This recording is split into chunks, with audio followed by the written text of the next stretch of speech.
नमस्कार दोस्तों, स्वागत है आपका आपके अपने news channel Jharkhand news network में। आइए जानते हैं आज की 25 मुख्य बड़ी खबरों को।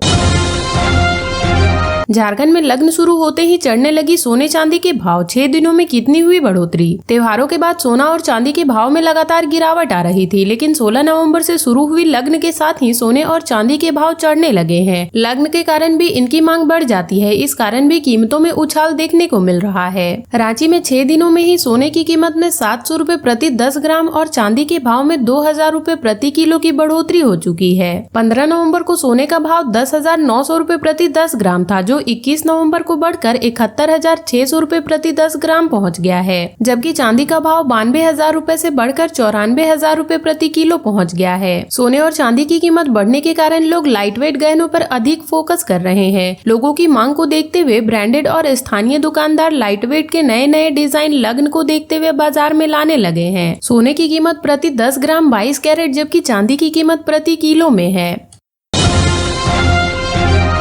झारखंड में 2.91 लाख अबुआ आवास को मिली स्वीकृति। आचार संहिता खत्म होने के बाद शुरू होगी प्रक्रिया। ग्रामीण विकास विभाग ने अबुआ आवास योजना के दूसरे चरण में 2.91 लाख आवास को स्वीकृति दी है। दूसरे चरण में 4.5 लाभुकों को आवास देना है। आदर्श आचार संहिता खत्म होने के बाद शेष 1.59 लाख आवास योजना की स्वीकृति दी जाएगी। इसके बाद इसके निर्माण के लिए आगे की प्रक्रिया की जाएगी। अब तक पहले चरण के तहत 1.99 लाख आवास योजना को स्वीकृति दी गई है। पहले चरण में 2 लाख आवास देना तय किया गया था। इस तरह राज्य के मद से अब तक 4.90 लाख आवासों को स्वीकृति दे दी गई है। पहले चरण के सभी आवासों पर काम जारी है, अब दूसरे चरण के आवासों पर काम होना है। प्रधानमंत्री आवास योजना के तहत इस बार 1.13 लाख आवास झारखंड को दिए गए हैं। अबुआ आवास व पीएम आवास योजना को मिलकर एक साथ करीब 4 लाख आवासों का काम शुरू होगा। वहीं पहले से 1.99 लाख आवासों का काम जारी है, यानी करीब 6 लाख आवासों का काम जारी रहेगा।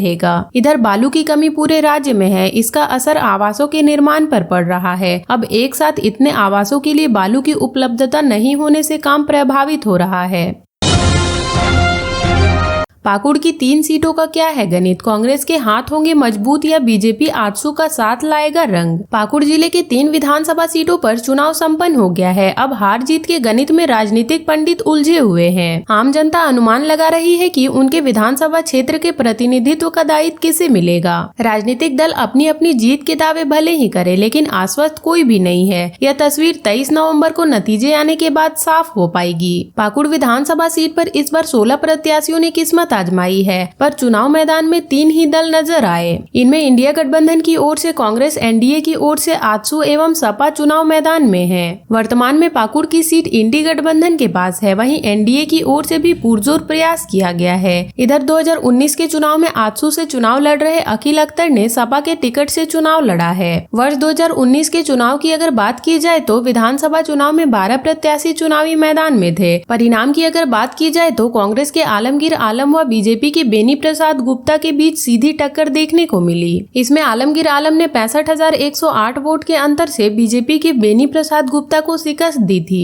वहीं आजसू तीसरे स्थान पर रही थी। इस बार आजसू व बीजेपी फिर से एक होकर चुनावी मैदान में है। आजसू के टिकट पर अजहर इस्लाम पहली बार चुनाव लड़ रहे हैं। वहीं कांग्रेस की ओर से आलमगीर आलम की पत्नी निसात आलम पहली बार चुनावी मैदान में है। अब 23 नवम्बर को ही पता चलेगा कि साइकिल पर सवार हुई जनता भाजपा आजसू का साथ लाएगा रंग या फिर कांग्रेस के हाथ होंगे मजबूत। डीएसपी और दरोगा को गोली मारने के केस में गैंगस्टर का भाई भी शामिल। अधिवक्ता बोले फंसाया गया है उन्हें। एटीएस के तत्कालीन डीएसपी नीरज कुमार और रामगढ़ जिला बल के सब इंस्पेक्टर सोनू कुमार को गोली मारने से जुड़े केस में गैंगस्टर अमन साहू का भाई आकाश साहू भी शामिल था। वह इस घटना की योजना बनाने में शामिल था। आकाश साहू के बेल पिटीशन पर सुनवाई के दौरान एटीएस ने न्यायाधीश को यह जानकारी दी है। हालांकि आकाश साहू के अधिवक्ता ने कहा कि उन्हें फंसाया गया है। एटीएस ने न्यायालय को बताया कि 17 जुलाई 2023 को अमन साहू गिरोह से जुड़े चंदन साहू के ओरमांझी थाना क्षेत्र के चंपी देवी के घर में छिपे होने की सूचना मिली थी। एटीएस ने बताया कि जगह पर छापेमारी कर चंदन साहू और सोनू को पकड़ा गया था। उस वक्त पूछताछ में चंदन साहू ने बताया था कि उसने ही रांची के अरगोड़ा थाना क्षेत्र के रंजीत गुप्ता पर फायरिंग की थी। उस घटना में उसके साथ वासिर अंसारी उर्फ मूसा भी शामिल थे, लेकिन उस घटना में इस्तेमाल किए गए हथियार को हिदायत अंसारी और बॉबी साहू को रखने के लिए दे दिया गया था। उसने यह भी बताया कि वह हथियार और घटना में प्रयुक्त बाइक बरामद करवा सकता है। एटीएस के डीएसपी नीरज कुमार ने चंदन साहू और सोनू को साथ लेकर रामगढ़ जिला के बंजारी देवी मंदिर के समीप छापेमारी करने पहुंचे, जहां से पुलिस ने वारिस को पकड़ा। इसके बाद एटीएस की टीम वापस बॉबी साहू को पकड़ने के लिए गई थी। बॉबी साहू के साथ रंजन साहू भी था। एटीएस के डीएसपी के साथ सब इंस्पेक्टर सोनू कुमार भी शामिल थे, लेकिन पकड़े जाने के दौरान आरोपियों की ओर से पुलिस पर फायरिंग शुरू कर दी गई। इधर इस मामले में आकाश साहू के अधिवक्ता ने न्यायालय को बताया कि आकाश साहू को सिर्फ अमन साहू का भाई होने की वजह से केस में फंसाया गया है। घटना के दिन आकाश साहू अपनी मां के साथ हजारीबाग कोर्ट में था। ज्योतिषियों ने की भविष्यवाणी, बताया झारखंड में किसकी बनेगी सरकार। झारखंड विधानसभा चुनाव संपन्न हो गया है। 23 नवंबर को रिजल्ट का इंतजार है। इससे पहले ज्योतिषियों की गणना के आधार पर जानने की कोशिश करते हैं कि झारखंड में किसकी सरकार बनेगी। हेमंत सोरेन फिर से सीएम बनेंगे या कोई और। इस चुनाव के परिणाम कैसे होंगे, ग्रह गोचर और दशाओं का क्या है संकेत। यह विश्लेषण ज्योतिषियों द्वारा की गई भविष्यवाणी पर आधारित है, जिसके सही या गलत होने का दावा हम नहीं करते हैं। आचार्य कृष्ण कुमार मिश्र के अनुसार वर्तमान समय में झारखंड की कुंडली और भाजपा की कुंडली में ग्रह वार्षिक गति और गोचर से ज्यादा अनुकूल दिखाई दे रहा है। वहीं हेमंत सोरेन की जन्म कुंडली में बृहस्पति वर्तमान अनुकूल नहीं है। गति गोचर के अनुसार राजा और मंत्री ग्रह के दृष्टि बल के अनुरूप जीत का पक्ष कमजोर दिखाई दे रहा है, अर्थात इसका मंद लाभप्रद मिलेगा। मतगणना में उलटफेर की संभावनाएं भी दिखाई दे रही है। ऐसे में मिलीजुली सरकार का पूर्ण योग बनता है, लेकिन सत्ता में आने के लिए एक एक विधायक से चिरौरी करनी पड़ सकती है। आचार्य मिश्र का कहना है कि वर्तमान सरकार को दोबारा सत्ता में आने के लिए परेशानी का सामना करना होगा। झामुमो की सीटें बढ़ सकती है, जो कल्पना सोरेन की वजह से होगा। वहीं भाजपा का पक्ष बृहस्पति के अनुसार शनि मंगल गणना के अनुसार मजबूत है। यही मजबूत पक्ष मंत्रिमंडल के लिए शुभ योग बना रहा है।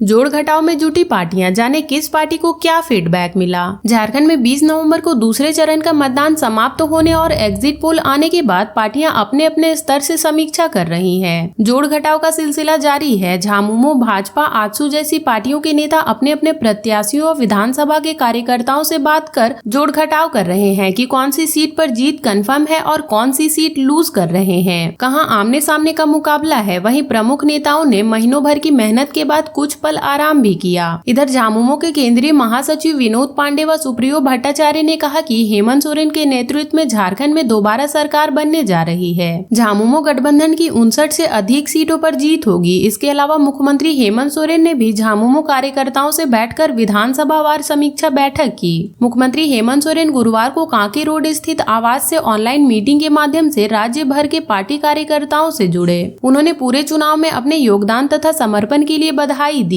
कार्यकर्ताओं के साथ प्रत्याशी भी जुड़े थे। सीएम ने सबके साथ बात कर रिपोर्ट ली कि कहां मतदान का क्या हाल रहा, कहां जीत रहे हैं और कहां हार रहे हैं। सबने कहा कि झामुमो की जीत तय है। सीएम ने कहा कि सभी ने दिन रात अपना खून पसीना बहाकर चुनाव में कड़ी मेहनत की है। आप सभी का आभार और जोहार। अब 23 तारीख तक हमें कमर कसकर यही जोश और जज्बा बरकरार रखना है। भाजपा की हर साजिश को नाकाम करना है। लगभग 2 महीने तक चुनाव प्रचार में व्यस्त रहने के बाद सीएम हेमंत सोरेन और कल्पना सोरेन ने गुरुवार को हेड मसाज कराया। कल्पना ने हेमंत सोरेन का हेड मसाज किया। वहीं कल्पना का हेड मसाज उनकी एक महिला रिश्तेदार ने किया। हेमंत सोरेन ने अपने पालतू कुत्ते के साथ भी खेला। झारखंड विधानसभा चुनाव संपन्न होने के बाद गुरुवार को प्रदेश भाजपा अध्यक्ष बाबूलाल मरांडी ने विधानसभा चुनाव प्रभारियों के साथ फीडबैक लिया। श्री मरांडी दिन के लगभग 11 बजे प्रदेश भाजपा कार्यालय पहुंचे। यहां पर उन्होंने भाजपा के विधानसभा चुनाव प्रभारी व केंद्रीय मंत्री शिवराज सिंह चौहान समेत अन्य पदाधिकारियों के साथ बैठक कर विभिन्न विषयों पर चर्चा की।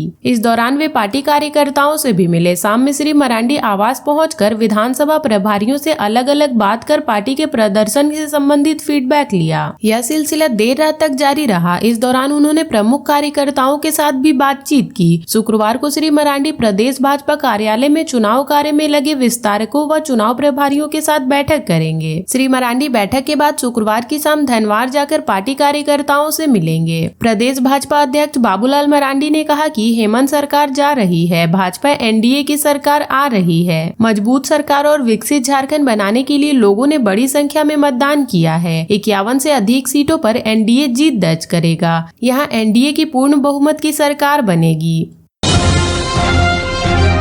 जेएम ने जारी किया एग्जिट पोल, इतनी सीटों पर जीतने का किया दावा, बीजेपी ने ली चुटकी। झामुमो ने गुरुवार को अपना एग्जिट पोल जारी किया है। इनके अनुसार 59 सीटों पर झामुमो व सहयोगी दलों की जीत होगी। झामुमो के महासचिव सुप्रियो भट्टाचार्य ने पार्टी के प्रदेश कार्यालय में आयोजित प्रेस कॉन्फ्रेंस में इसे जारी किया और इसका नाम एग्जैक्ट पोल रखा। एग्जिट पोल जारी करने के बाद बीजेपी ने चुटकी ली है। बीजेपी प्रवक्ता प्रतुल सहदेव ने कहा कि 23 नवंबर की शाम जब तक परिणाम नहीं आते हैं तब तक झामुमो ख्वाबों की दुनिया में रह सकता है। झामुमो कुछ भी दावा कर ले, लेकिन चुनाव परिणाम आने के बाद वह हार का ठिकरा ईवीएम पर फोड़ने की तैयारी में है। झामुमो महासचिव सुप्रियो भट्टाचार्य का दावा है कि इंडिया गठबंधन 11 जिलों में बीजेपी का खाता नहीं खुलेगा। बाकी जिलों में भी, जिसमें 22 सीटें हैं, वहां भी कड़ा संघर्ष और अनिर्णय की स्थिति है। उन्होंने कहा कि यह दावा मतदाताओं के रुझान के आधार पर किया गया है। उन्होंने कहा कि जितने भी एग्जिट पोल जारी हुए हैं उसमें से 1-2 को छोड़कर सारे प्रायोजित हैं।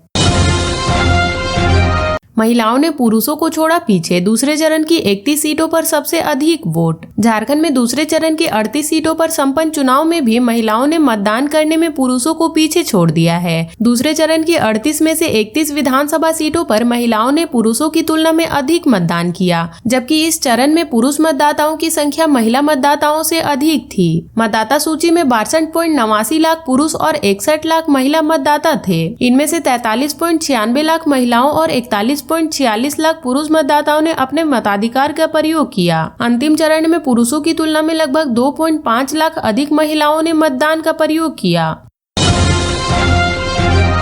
झारखंड बनने के बाद पहली बार सबसे अधिक वोटिंग, सभी 81 सीटों पर 50% से अधिक मतदान। झारखंड अलग राज्य गठन के मौजूदा विधानसभा चुनाव में सबसे अधिक लोगों ने मतदान किया है। चुनाव आयोग द्वारा जारी आंकड़ों के मुताबिक वर्ष 2024 के विधानसभा चुनाव में 67.74% मतदाताओं ने अपने मताधिकार का प्रयोग किया है। यह पिछले 5 चुनावों में सबसे अधिक मतदान प्रतिशत है। वहीं वर्ष 2019 में हुए चुनाव से यह 1.21% अधिक है। और अब तक के लिए इतना ही। ऐसे ही वीडियोस के लिए लाइक, शेयर एंड सब्सक्राइब करें और जुड़े रहे झारखंड न्यूज नेटवर्क से।